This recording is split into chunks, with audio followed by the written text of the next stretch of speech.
Hi, I'm Anne Fraser. Welcome to another edition of Bringing Hope to Alzheimer's. Today we're going to be talking about what if you're feeling like you're starting to have some issues with your cognition. And it could be anything. Let's just talk through those right now.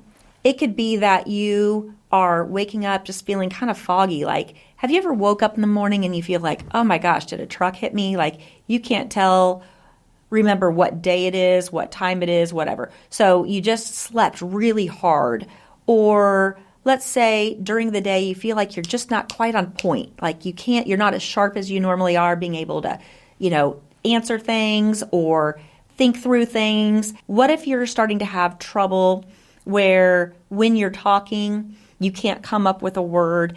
And it wouldn't be the normal, like, what's the name of that restaurant? Oh, the da-da-da.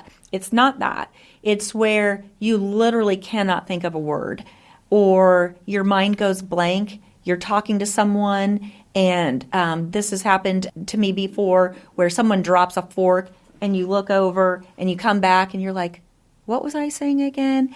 And sometimes the person can cue you, and you'll remember, and sometimes you can't remember it, and you just completely have lost that whole train of thought, and it doesn't come back, or it might come back 5 minutes later, like, oh, I remember now what I was talking about. Those are some things that you want to pay attention to. Maybe you find yourself a little bit more confused, like people are talking and you're having trouble following the conversation. Any of those types of things are things that you should pay attention to. And it's not alarm, I've got full-blown dementia or Alzheimer's. That's not it at all. But if you're experiencing any of those types of things, then I would encourage you to potentially get your cognition tested.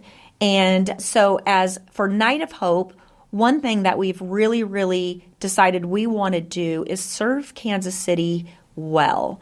And in other cities, hopefully there's somebody else, somewhere else that you can go. But to get your cognition tested, typically there's two quick methods that you could get testing done. And one is called the MOCA, and MOCA, and then the other one is called the BCAT. And what those tests do, it takes about 15 minutes to do those tests.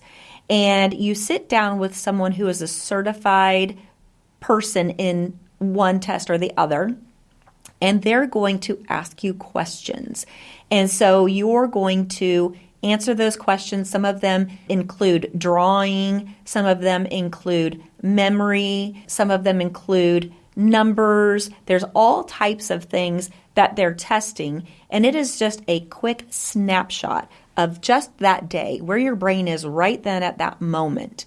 And so if you were to test lower than 100%, and you've had some moments to me where you feel like you're having some issues, then my suggestion would be, again, I'm not a doctor, I'm not a nurse, I'm not in the medical field, but from my own personal experience would be to potentially go to a doctor, and specifically for me, going to a functional medicine or integrative medicine doctor. Some people call them naturopaths, but these are doctors that are not just looking at the symptom, but they're trying to figure out what the cause is behind the symptoms. So if you're having some of these cognition issues, what's happening maybe inside your body that could be causing that? Yes, it could be stress. Absolutely. Stress can cause every disease known to man, including Alzheimer's and dementia. But let's say they test you and they find out that your hormone levels are low. Let's say they test you and you find out that you have low vitamin D, or your thyroid is overactive or underactive. Let's say they find out that your vitamin B is low or whatever. So they're finding some kind of a nutritional deficiency, or they're finding some nutritional imbalance. So if that's the case, that could be so simple to fix. Maybe through testing, they find out that you are not sleeping well. Or let's say you suffer from a lot of allergies. So you take Zyrtec or Claritin or any of those over-the-counter allergy medications, and you've been taking them nonstop for years. So a functional medicine, integrative medicine, or naturopath is going to look at your life, your daily habits. What do you put in your mouth every day? whether it's food or prescriptions or supplements or whatever. They're going to look at all of those things. They're going to look at your family history. And from that, they start putting a puzzle piece together. And many times they'll want to do some testing. So many times they're going to test, I say it just really plain and simply, they're going to test your poop, your pee, your spit, and your blood. And through those tests, they're going to figure out what's happening in your gut, what is going on, because your gut is a second brain. It absolutely corresponds to what's happening in your brain, and your gut will tell a lot of things, your brain, what to do. So you definitely want to have your poop tested, you want to have your urine tested, and your blood work. Many times it's more than just your CBC that you typically will get, like maybe your complete blood count at like a physical or a quick doctor's visit. It's usually much more extensive than that. And all of those tests, and your spit test is your hormone test. And all of those tests are going to paint a picture. And so if you test lower on a cognition test, and sometimes you can test even into the Alzheimer's or dementia realm, or you might be in the MCI, which is mild cognitive impairment, or the beginning stages, which is SCI, subjective cognitive impairment. If you're testing in any of those areas, which is anything other than 100%, you want to figure out why. And you want to figure out what's happening in my body and tackling it from that perspective. It doesn't mean you have to eat sticks and rocks and twigs the rest of your life. What a lot of people think, oh, I've just got to eat all this healthy food and it's not going to be pleasurable. And there's nothing further from the truth.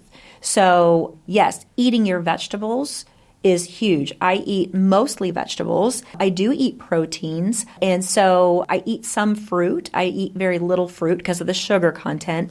But those are things that sometimes you just have to make some changes in your life. And it could be so easy as just taking one supplement or getting a little bit of exercise. There's so many things that play into cognition and dementia and Alzheimer's. Hey, we're going to take a quick break and we're going to return back to the podcast in just a moment, but we wanted to do a quick infomercial and we wanted to tell you that we are looking for sponsors for our podcast. So if you or anyone you know have been affected by Alzheimer's and you're loving our podcast, then we would absolutely love to talk to you. You know, we're based here out of Kansas City, but we have listeners all over the United States. And in fact, all over the world, which is really fun and exciting to see where people tune in from. So France, Australia, all kinds of different places. And that's really, really cool to see our reach go so far. And we are hoping to take our podcast to 2 days a week. So in order to do that, we are looking for some podcast sponsors. So if you or anyone you know would love to have an infomercial about your wonderful company, we would love to spotlight you. And so please reach out to us and email us at info@thenightofhope.com.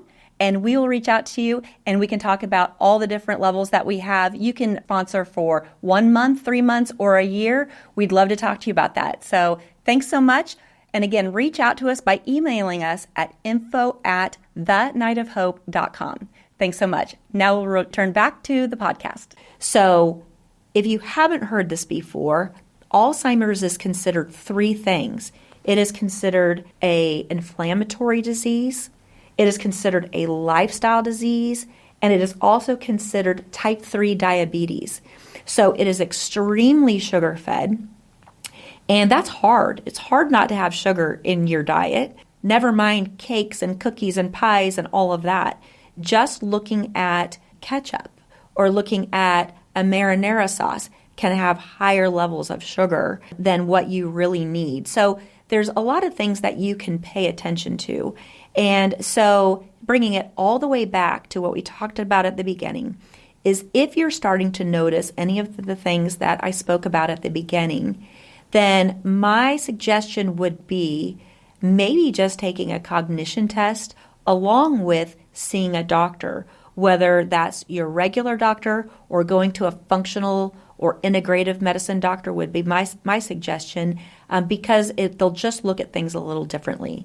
So I hope that's helpful for you. At Night of Hope, we really, really want people to understand that if you start intervening early, so our mission statement is the Night of Hope is all about bringing hope to Alzheimer's through educating people about brain health, prevention, early detection, and the potential of reversal.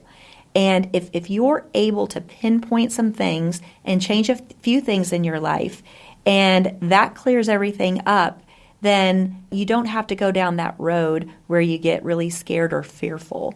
So I just want to encourage you today, if you want to go on thenightofhope.com, and here in Kansas City, you can look up on our events page or our cognition testing page. We are doing that at no cost to the participant.